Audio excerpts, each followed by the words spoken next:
내가 법원에 재직 중일 때 부동산 사건을 다뤄왔고, 현재는 부동산 전문 변호사로 부동산과 관련된 다양한 활동을 하고 있습니다. 오늘은 최근 148억 전세 사기로 주목받은 인천 건축왕 사건을 중심으로 부동산 사기의 수법과 예방법, 그리고 법적 대응 방안을 상세히 설명해 드리겠습니다. 먼저 인천 건축왕 사건의 주요 쟁점을 보겠습니다. 피고인은 2009년부터 타인 명의로 토지를 매입하고 PF 대출로 공사비를 조달해 주택을 건설했습니다. 준공 후에는 대출을 받아 기존 대출을 상환하는 과정에서 건재당을 설정했고, 자신의 중개사무소를 통해 임차인들과 계약을 체결했습니다. 이러한 방식으로 2,700여 채의 주택을 보유하게 되었고, 월 17억 원의 고정 지출이 발생하게 되었습니다. 주목할 점은 1심과 항소심의 판단 차이입니다.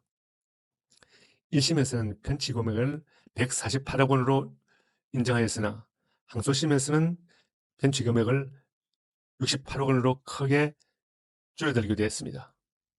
왜 이런 차이가 발생했을까요? 바로 고지 의무의 시점 때문입니다.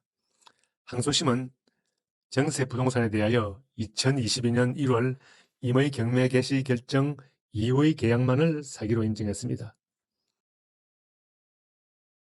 이 사건이 우리에게 주는 시사점은 세 가지입니다. 첫째, 부동산 사기는 반드시 부동산 법리로 접근해야 합니다. 단순한 형사사건이 아닙니다. 명의신탁, 임차인에 대한 고지 의무, 담보권 설정의 적법성 등 복잡한 부동산 법리가 얽혀 있습니다.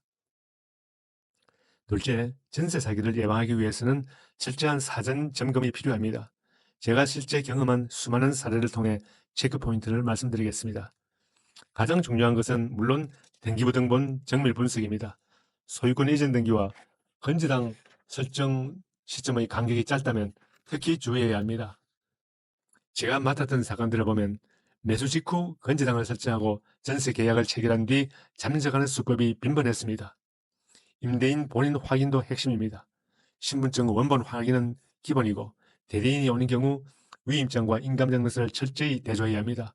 실제로 위조 신분증을 사용한 사기 계약이 많습니다. 셋째, 법적 대응 시에는 초기 단계가 매우 중요합니다.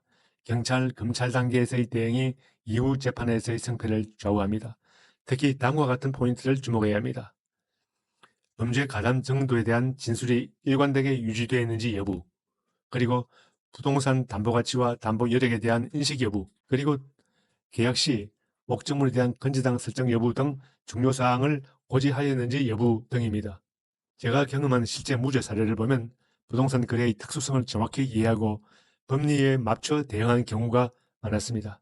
예를 들어 상가매매에 있어서는 일반적인 상거래 관행상 허용되는 수준의 과장인지, 실제 개발 가능성이 있었는지 등을 검토해야 합니다. 결론적으로 부동산 사기 사건의 성패는 초기 대응에 달려 있습니다. 전문성 있는 법률가와 상담하여 부동산 법리에 맞는 정확한 대응을 세우